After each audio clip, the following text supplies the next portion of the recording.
من قناة أخبار متنوعة. السلام عليكم. لا تنسوا الاشتراك لتصلكم الفيديوهات اليومية التي نقوم بنشرها على القناة.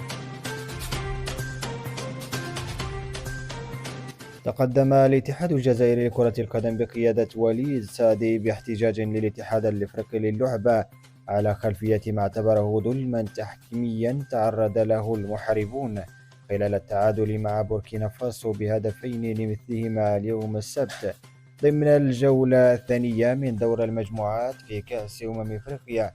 وقالت مصادر أن سادي كان في قمة الغضب عقب المواجهة وتقدم بشكوى رسمية للكاف بسبب ما وصفه بالأخطاء التحكيمية القاتلة.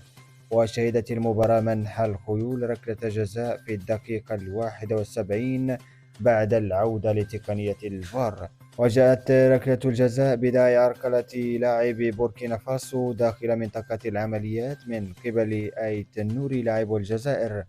في المقابل رفض حكم المواجهة العودة إلى الفار في الدقيقة 11 بعد تعرض مهاجم الخضر بغداد بونجح لعرقلة داخل منطقة العمليات من قبل مدافع بوركينا فاسو بحسب وجهة نظر الاتحاد الجزائري لكرة القدم.